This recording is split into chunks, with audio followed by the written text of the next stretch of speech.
Did you know that one of the most famous movies about teenagers was made by adults who had never truly understood their own youth? Rebel Without a Cause changed Hollywood forever. It gave young people a mirror, and what they saw in it shook the world. This film was raw, electric, and dangerously real. Let's dive in and discover 20 weird and amazing facts about Rebel Without a Cause. Number 20. The movie was based on a real book, but barely most people think Rebel Without a Cause was an original story written just for James Dean. But here is the surprising truth.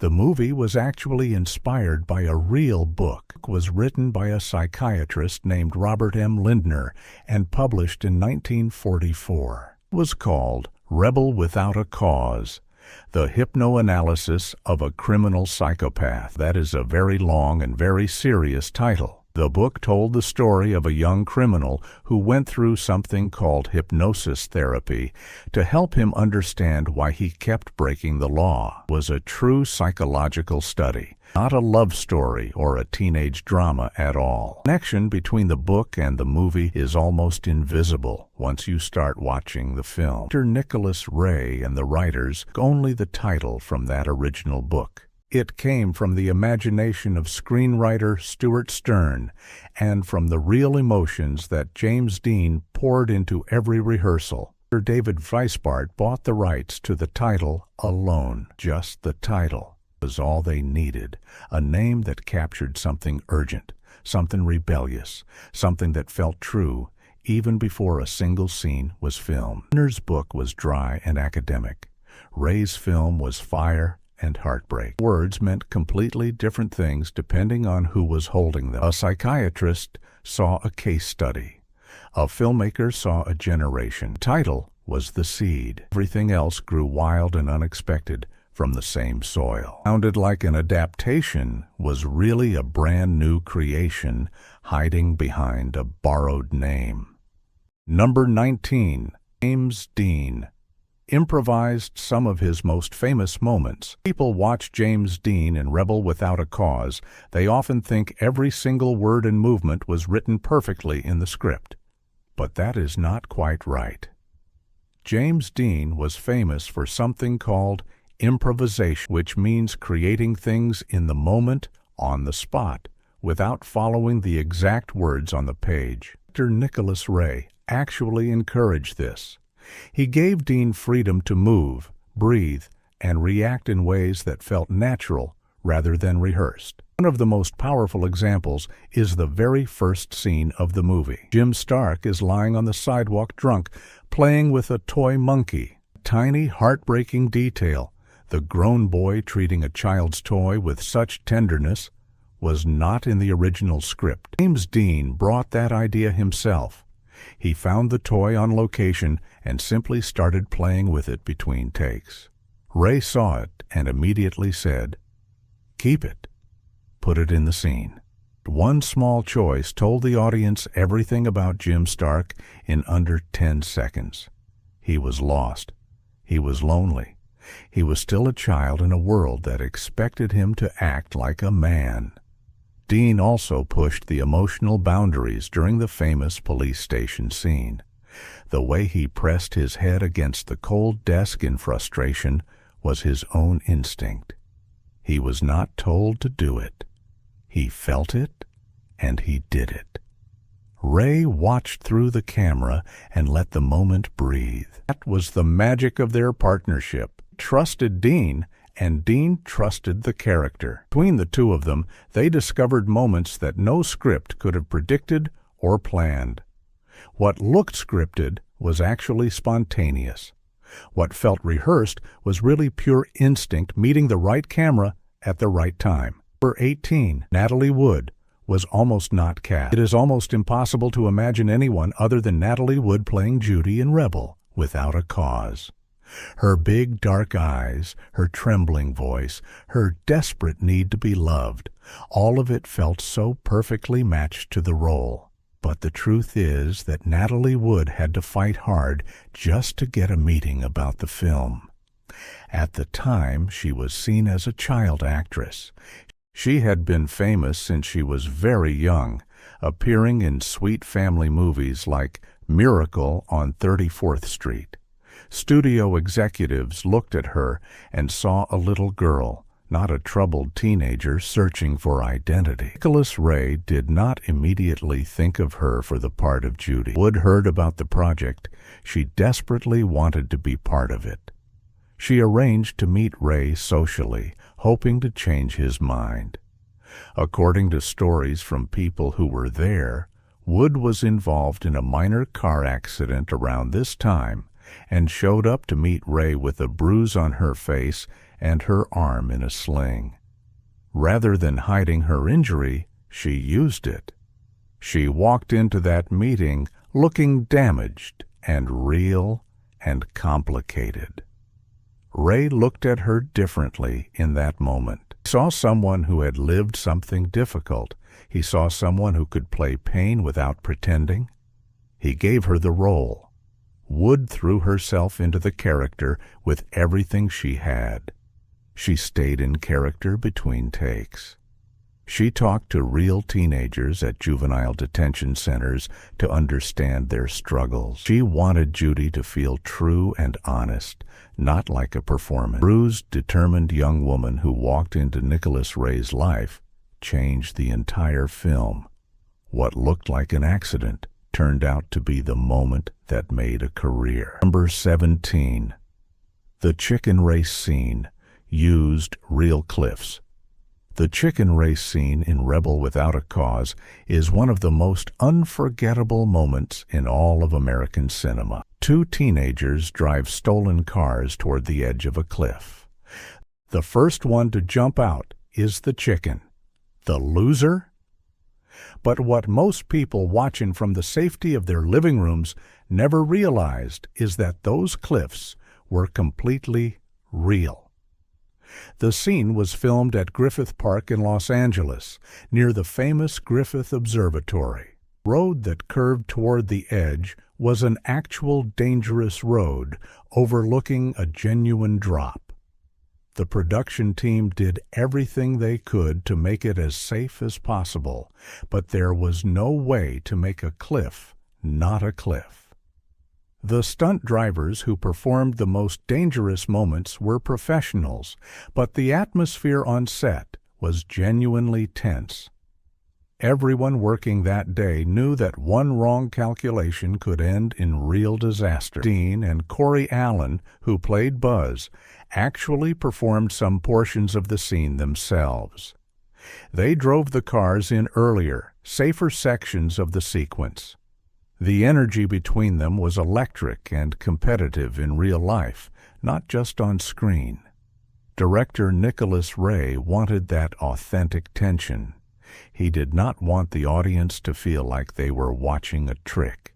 He wanted them to feel the wind, the height, the sick feeling in the stomach when someone drives too close to the edge. The ground crew stood far back. The camera crew moved carefully. And yet, somehow, the scene feels effortless on screen. The danger translated into drama. The height became emotion. Like reckless teenage fun was actually one of the most carefully controlled and terrifying days on any Hollywood set. That 16, the film was shot in only 24 days. For a movie this powerful, this layered, and this emotionally rich, you might imagine that the filming process took many months. You might picture Nicholas Ray spending weeks on a single scene, finding the perfect light, waiting for the perfect performance. The truth is wonderfully strange. Rebel Without a Cause was shot in only 24 days.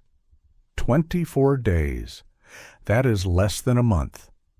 The production moved fast, sometimes furiously, because the studio was eager to release the film quickly. There was a feeling in the air that something important was happening. The scene was already becoming a cultural force after East of Eden, and Warner Brothers wanted to capture that energy before it shifted or changed. Nicholas Ray worked at an incredible pace. He would plan carefully in the mornings and then move through scenes quickly in the afternoons. The cast was young and hungry and emotionally ready, which helped the process move faster than expected. James Dean and Natalie Wood and Sal Mineo had all done deep preparation work before filming began. They had talked about their characters for weeks. They had spent time with each other, building real relationships that would later appear on screen as chemistry and trust. When the cameras finally rolled, very little time was wasted getting comfortable. The emotional work had already been done in rehearsal rooms and in quiet conversations over coffee. 24 days of filming were intense and concentrated, like pressure turning carbon into a diamond. The speed forced everyone to stay raw and present and alive in every single moment. And somehow, out of that rushing, pressured, breathless production came a movie that has lasted 70 years. Last work, lasting art. That almost never happens. Number 15. Sal Mineo was paid. Far less than his co-stars. Sal Mineo was only 16 years old when he appeared in Rebel Without a Cause as Plato, the lonely, fragile boy who attaches himself to Jim Stark with such desperate love. His performance was devastating. It was quiet and trembling and impossibly real. Critics praised him. Audiences were moved by him. He was nominated for an Academy Award for Best Supporting Actor for his work in the film. And yet, despite all of that recognition, Sal Mineo was paid significantly less than his two famous co-stars. James Dean and Natalie Wood were already known quantities in Hollywood. They had contracts and leverage and names that sold tickets. Mineo was a newcomer, a young stage actor who had done some work in theater, but had not yet proven himself on film. The studio saw him as a supporting player, someone filling a necessary role rather than carrying the movie. This was a painful reality that Mineo accepted quietly at the time. But the imbalance was significant.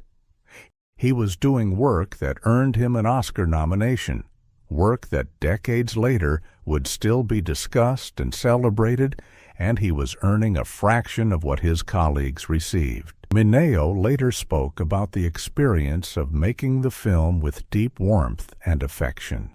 He loved the process. He loved working with Dean, whom he genuinely idolized. He said those weeks of filming were among the most meaningful of his life. The money mattered less than the work, but the gap still stings when you think about it now. A boy gave one of the finest performances of that entire decade and walked away with less than he deserved. The screen gave him everything. The paycheck gave him much less. Number 14. James Dean's jacket became one of the most iconic costumes in film history. Before filming began, the costume department had planned a different look for Jim Stark. The original idea involved more neutral, forgettable clothing, something that would blend into the suburban landscape of 1950s America. But James Dean had other ideas. Dean was deeply involved in crafting the visual identity of his character. He understood instinctively that clothing was language.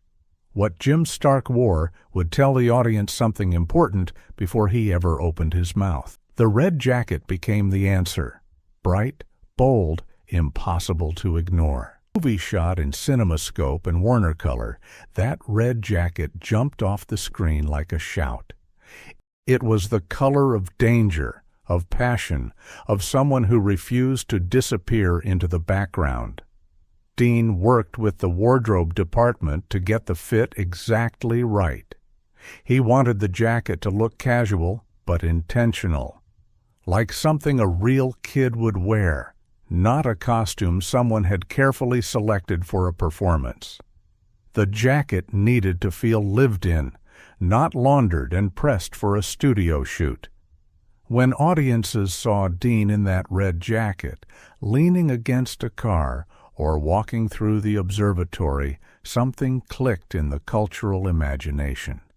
Young people around the world suddenly wanted that jacket. It was copied, referenced, reproduced, and celebrated for decades.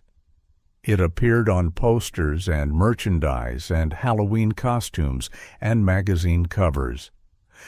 A single piece of clothing became a symbol of a generation's desire to be seen, to be real, to matter. What started as a wardrobe conversation became one of the most recognizable images in movie history. Red was never just a color after that. It was a declaration. Number 12. Nicholas Ray and James Dean had a father-son connection. The relationship between director Nicholas Ray and James Dean went far beyond the professional. From the very beginning of their work together on Rebel Without a Cause, something unusual and powerful developed between them. Ray saw in Dean something he recognized, a wild, searching, wounded energy that could either destroy itself or become something extraordinary.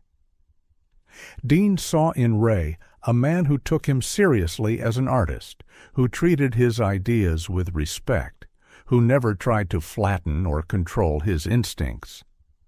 They became close in a way that blurred the line between filmmaker and performer. Ray would sometimes let Dean sit in on early production meetings.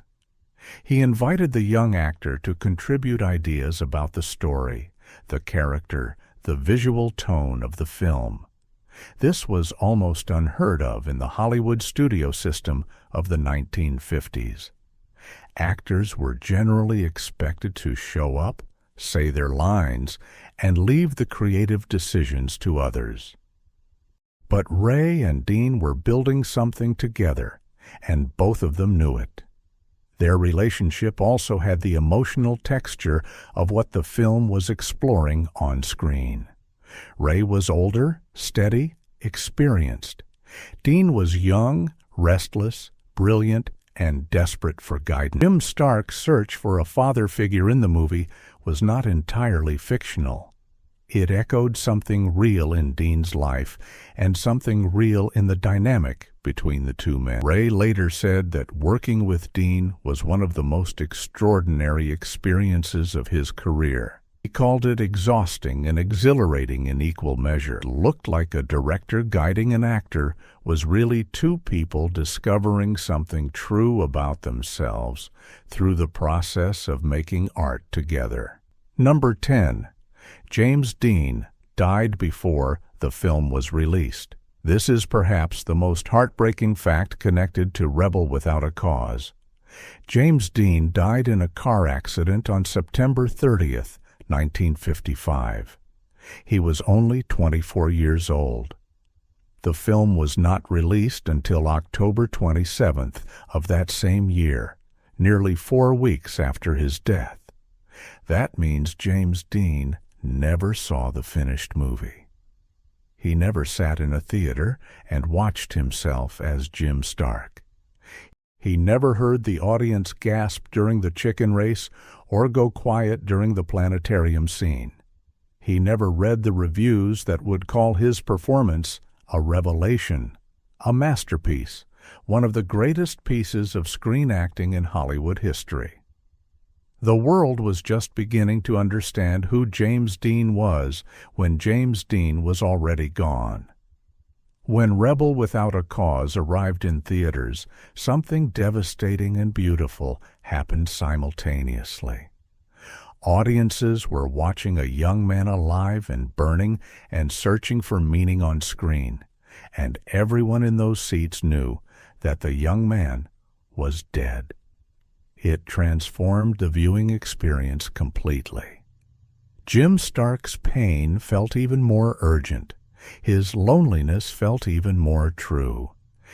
His desperate desire to matter in a world that didn't seem to care became impossible to watch without feeling something break inside. He was nominated posthumously for an Academy Award for Best Actor, one of only a very small number of performers in history to receive that recognition after death. He never held the nomination in his hands.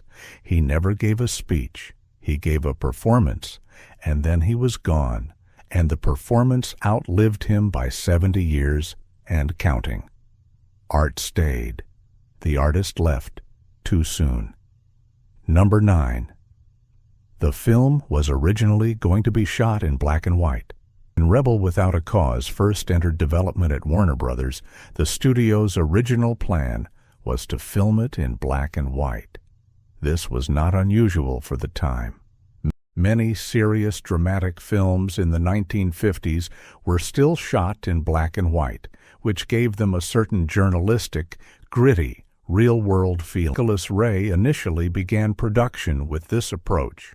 Footage from the film, including some of the scenes shot in the first few days, was captured in black and white.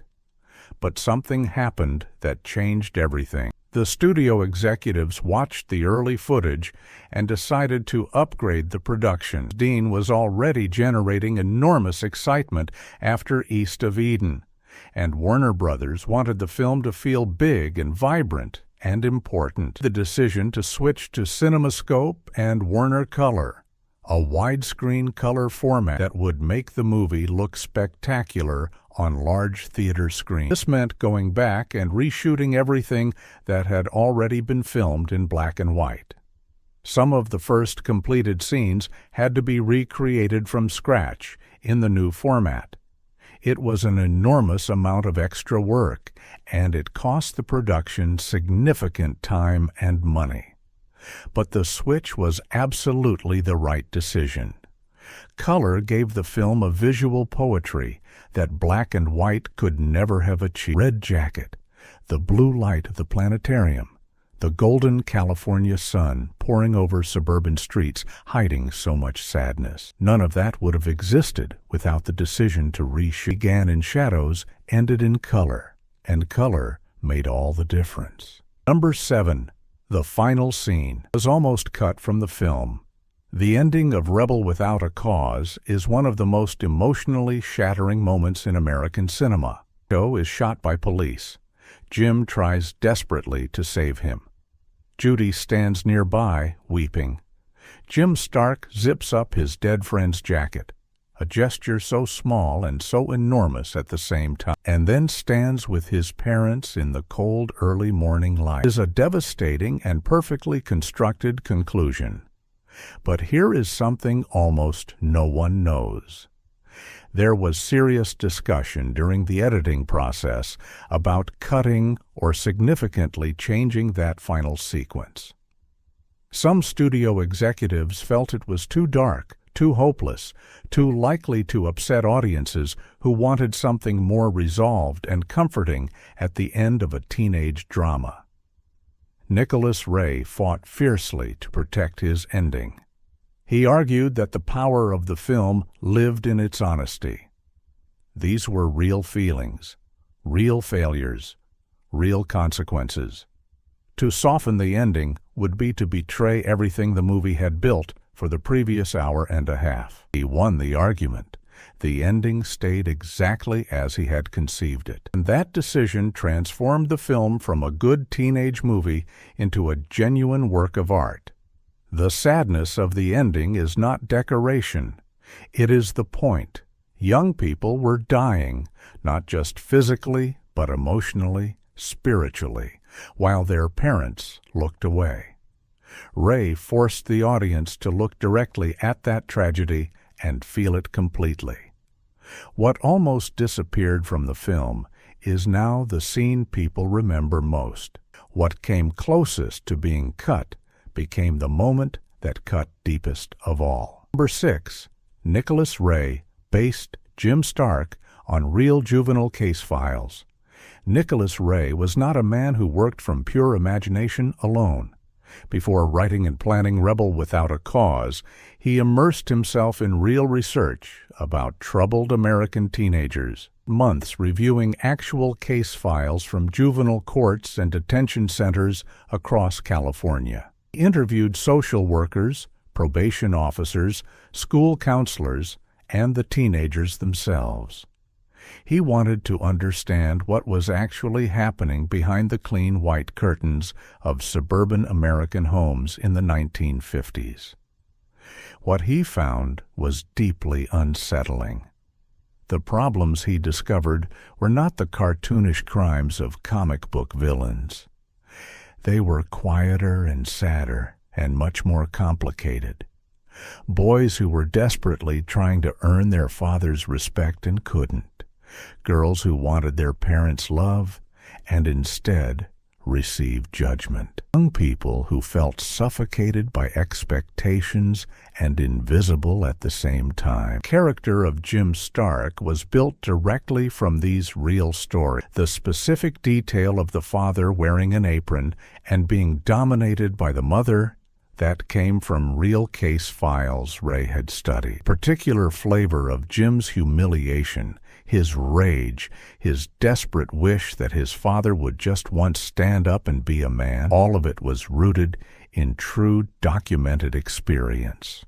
Ray also incorporated elements from conversations he had with young people who had been in trouble with the law. He listened to how they talked, what they were afraid of, what they dreamed about. He brought all of that living, breathing, painful reality into the script. The film felt real because it was real. Hidden behind every fictional moment was a true story that someone had actually lived. Number 5. The knife fight scene was shot in one continuous take.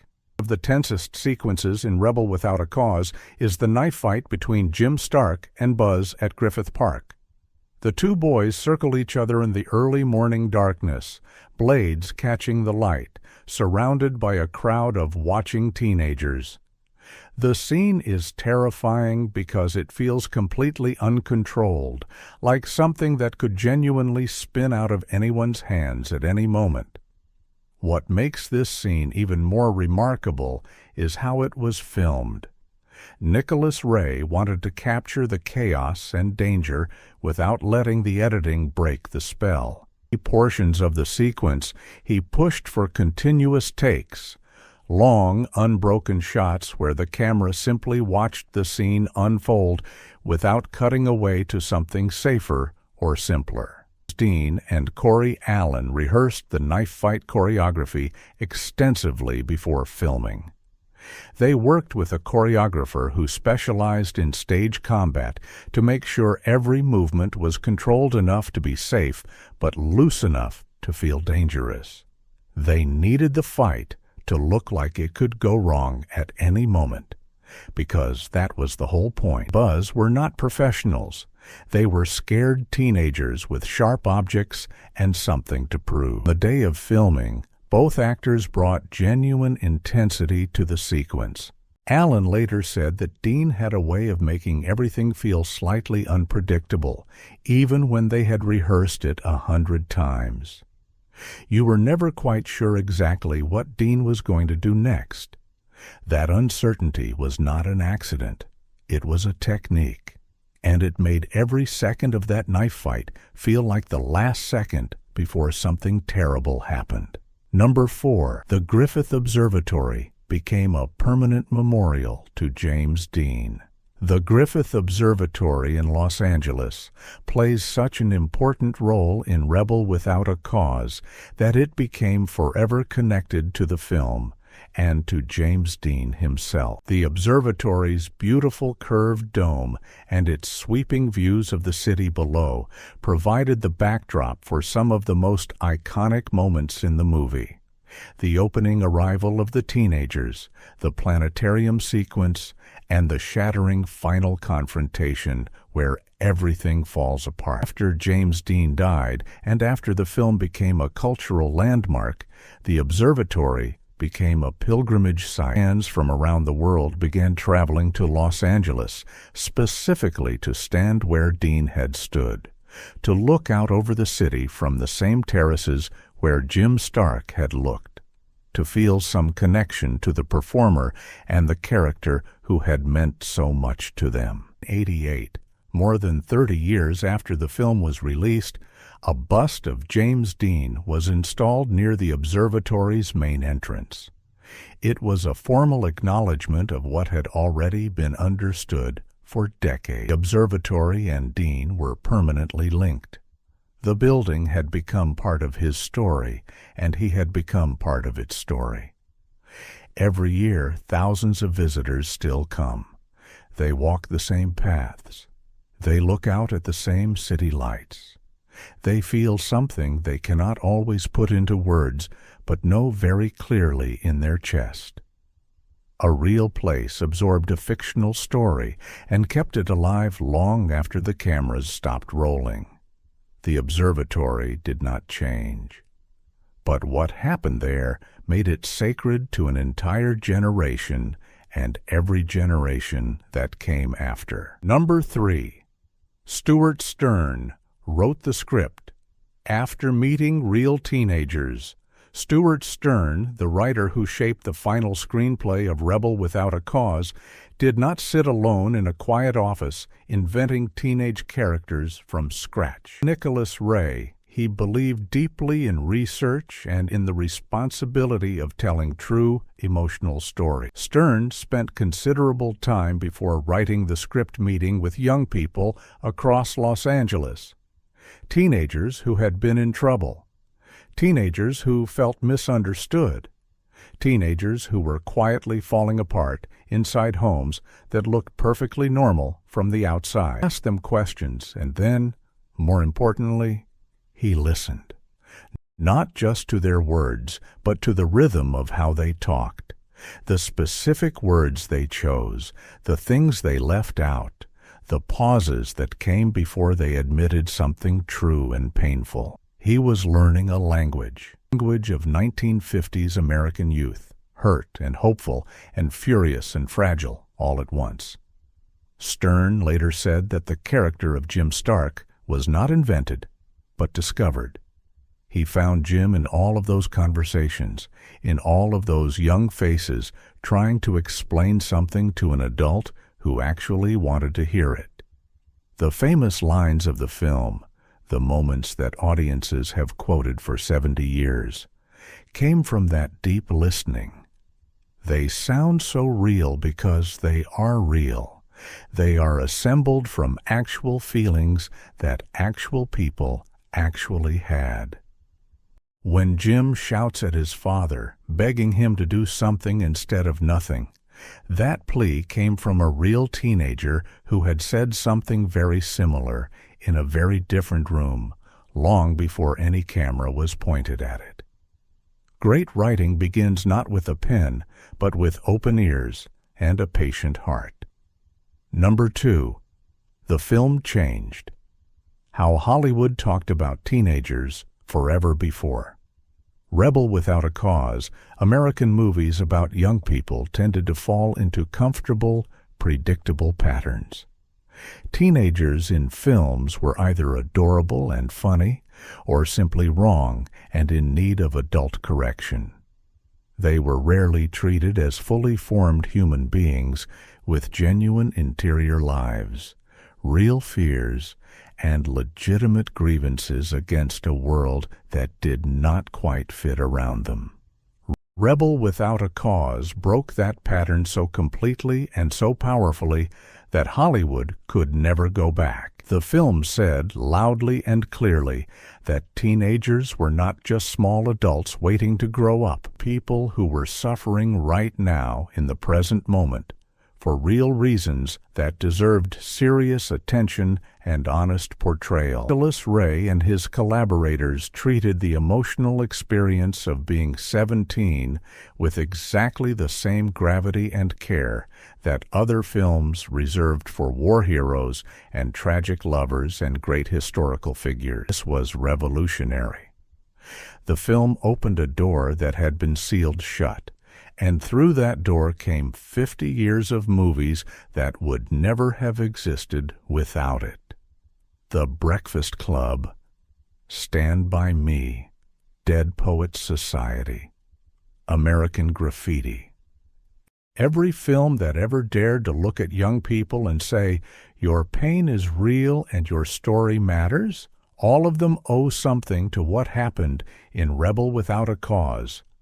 Directors and writers who grew up watching Dean and Wood and Mineo carry those enormous emotions went on to make their own films about young people. The ripple reached every corner of popular culture. A single movie changed the conversation. And the conversation has never gone back to what it was before. One film, one generation, one permanent shift in how we see the young. Number 1. James Dean poured his own real life into every watch. James Dean in Rebel Without a Cause, you are watching something that is almost impossible to separate from reality. The boundary between the actor and the character dissolved in a way that only happens a handful of times in the history of cinema. He was not performing Jim Stark, he was living him.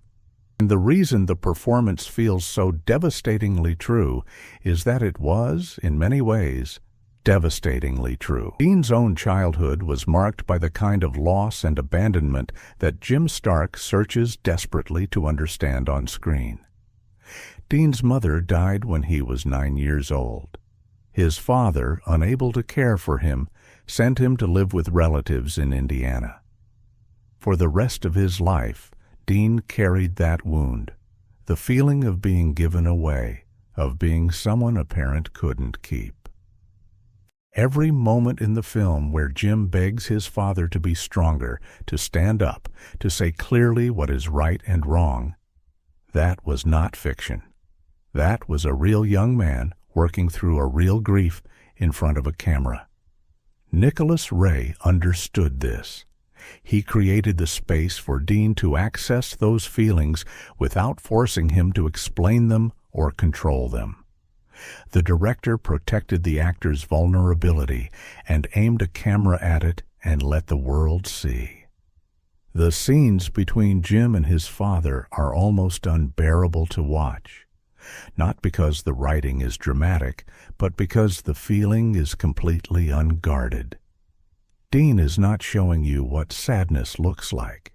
He is showing you his sadness, his specific, personal, unhealed sadness. And it reaches through the screen and touches something in every person who has ever felt misunderstood or abandoned or invisible. That is why the performance has never aged. Real feeling does not expire. Real pain does not become old-fashioned. Dean gave everything he had to that film. And then, 4 weeks before anyone else could see it, he was gone. What he left behind was not just a movie. It was his whole heart, captured on celluloid, playing forever in the dark. Bonus fact: the lost scene that would have changed everything. There is a piece of Rebel Without a Cause that almost no one has ever seen. During production, Nicholas Ray shot a scene that was later cut from the finished film before it ever reached theaters. The scene involved Jim Stark visiting a juvenile hall, a detention center for young people, where he sees firsthand the consequences of the path he is on. The sequence was meant to deepen the film's social commentary, to show the institutional machinery that waited for teenagers like Jim if they didn't find their way. In this lost scene, Jim sits across from a counselor and has a conversation that lays out his fears with unusual directness. It is less poetic than the scenes that survived, more documentary in its feeling, more concerned with explaining than with experiencing. Ray cut it from the final film because he felt it broke the emotional rhythm he had been carefully building. The movie needed to feel and breathe, not lecture and explain. Keeping the scene would have made the film safer, clearer, more comfortable for audiences who liked things spelled out. Removing it made the film more dangerous, more open, more dreamlike. The lost scene was stored in the Warner Brothers archive and survived for decades in the technical records of the production, though the footage itself became difficult to locate as years passed. Film historians who have studied the production notes describe it as a fascinating window into an alternate version of the story. A rebel without a cause that was more interested in systems and solutions than in the wild, aching beauty of its three central performances. Ray made the right choice. Sometimes the most powerful thing a storyteller can do is remove the explanation and trust the feeling. He trusted the feeling. The film became immortal because of it. What was cut away made room for something that could never be cut away. One small removal changed movie history. Rebel Without a Cause is more than a movie about teenagers in the 1950s.